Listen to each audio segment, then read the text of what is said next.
Greetings and salutations, folks. My name is Nick, and today we're going to be talking about The Little Mermaid for the Nintendo Entertainment System. Playing the game gives me fond memories of the movie, with its faithful recreations of the time in which Ariel fought off a shark, did battle with a walrus, and the climactic scene where she fought Ursula with no help from anyone. But I'm getting ahead of myself. Though I suppose, let's let the game set the stage for itself.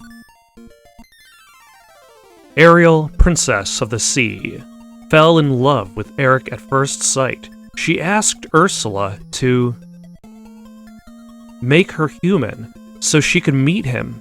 He fell in love with her too, and planned to marry her. Then one day, Sebastian, Flounder, and Scuttle came to see Ariel in a big hurry. I completely forgot that the bird's name was Scuttle. They explained that Ursula had cast a spell over the fish of the sea, so they would have to do what she wanted. If she wasn't stopped, she would probably take over the whole sea. Probably. Ariel decided to go to Ursula's castle to try and release the fish from Ursula's spell. She explained to Eric that she was a mermaid and a princess of the sea, and that she must try to save her friends. You see, Ariel used her voice, which she still had, to explain this to Eric, who could only look to the left with his unibrow. Eric tried to convince her not to go, but she turned back into a mermaid, dove into the sea, and began to swim towards Ursula's castle. Stage 1. Begin. The game itself is a side-scroller released by Capcom between Mega Man 3 and 4. Throughout the game you'll be doing one of two things: throwing bubbles at fish, trapping the fish in those bubbles, then throwing them at other fish, and then figuring out how to unlock chests in order to upgrade your ability to throw those bubbles. When it comes to upgrading your bubbles, this comes in two forms: power and range. When you start out the game, your bubbles are so weak it takes two to trap a single fish. At maximum strength, your bubbles are strong enough to trap even the largest of your aquatic foes. Upgrade your range and your bubbles can travel even farther. In order to upgrade your bubbles, it's all about unlocking chests. Sometimes unlocking a chest is as easy as finding a seashell and throwing the shell at the chest. Unlocking chests becomes more complex, as when shells become separated from their associated chests by land, sea, and enemy fish. There are also multiple occasions in which Ariel has to knock over barrels and rocks onto chests to unlock them. Upgrading your bubbles is affected by three difficulties. The first is that every time you increase your power, your range reduces to 0. The second is that some chests are just empty. You just gotta know which chests have the power-ups and which chests don't. Sorry, princess. I know you wanted an upgrade, but no dice. The third and largest difficulty is that every time you die, your power and your range reduces to 0. This becomes problematic, especially when it comes to chests that are unlocked by knocking over rocks or barrels. At a power of 0, Ariel isn't capable of knocking over barrels, which then prevents her from gaining any additional power, which makes it trickier to upgrade yourself, potentially forcing you to fight bosses at minimal strength. Also, for some reason the game starts you off with 3 out of 5 hearts. You have the ability of filling up your meter with hidden items, but it's still strange that you never begin with full life. The game isn't particularly long, with only 5 short stages separating Ariel from stopping Ursula from probably taking over the sea. For instance, this is the entirety of level 1.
Without speeding up the footage, that took around 2 minutes. As the game progresses, the levels get longer, but not by much. Stage 2 revolves around a sunken ship, and spends more time building upon the things that Ariel would have to do in order to upgrade her abilities. It ends with a boss fight similar to that of the shark, except against 2 eels. The boss fight is made a bit more complex as the crabs have the ability to prevent Ariel from trapping them. Also, the 2 eels are never on the screen at all times, and they emerge from holes at random. Stage 3 brings along the obligatory ice level, while also adding an unexpected twist: land. Ariel has the ability to flop out of the sea and onto land. But on land, she's not able to do much more than flop about. That said, she's not particularly harmless, as that does give her the ability of knocking shells directly into her opponents. This culminates in a battle with a walrus, in which you're forced to toss shells at it from its seemingly protected position. Stage 4, the undersea volcano, adds more environmental hazards. Lava comes down from above, up from below. Stingrays hide in the sand, also more useless empty chests. The boss fight is a bit more back to the basics, in which a fish, standing atop a sunken vessel, like he's some sort of orchestral conductor, is firing cannons at you. Some of the cannons are firing fish, of which can be trapped and thrown back at him. Others these sea urchins that can't. It made for a hectic fight, especially when I was down to a single heart. Stage 5 adds the concept of a maze. Different doors lead to different places in the level, and going back through a door doesn't mean you'll end up in the same place you started. It's actually a lot more linear than it appears, as the maze gives way to the final stretch of the game, and the path to Ursula herself. Ursula comes in 2 flavors, regular size and gigantic. As a regular-sized opponent, she tosses fish at you, and you've got to trap them and toss them right back. This is actually the harder of the 2 versions, even though it's the first, as she's constantly tossing fish in, even as you're attempting to fight back. In her second version, she comes back, but this time gigantic and possessing a trident, which gives her the ability of changing the direction of the sea currents. In this battle, you can really ignore everything happening on the upper half of the screen, and focus entirely on snagging fish that swim by. After all that,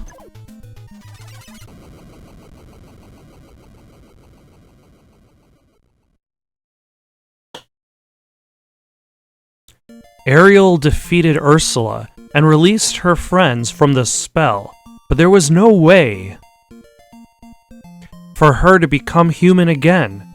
Ariel spent every day looking up at the land with tears in her eyes. King Triton saw that his daughter was in love and cast a spell on her to make her human once again. Ariel returned to the land and went to see Eric. He was very happy when he saw her, and he swept her into his arms. They got married and lived happily ever after. The end. Overall, it's not a bad game, though very simple and very short. As a game developed by Capcom and produced by Tokuro Fujiwara, whose credits include all of the NES Mega Man games, it could have benefited from having different types of attacks. Aside from the walrus fight, every enemy in the game is defeated in the same manner, from ordinary fish to gigantic Ursula, by trapping a fish and throwing the trapped fish at them. Having some other attacks would have helped out with variety. I joked around a bit about it earlier, but I do realize the story of the game doesn't quite follow the story of the movie, though I find that I actually like the game's story more. The main reason for this is because in the movie, Ariel is fairly incapable. It's her fault that Ursula is able to screw everyone over, and at the end of the day, she has to get rescued by her prince. In this version of the story, she doesn't lose her voice, and when the call to save her friends comes along, she ditches her fiancé and leaps back into the water. Her Prince Charming spends the rest of the version of the story doing absolutely nothing, leaving the Little Mermaid to save the day.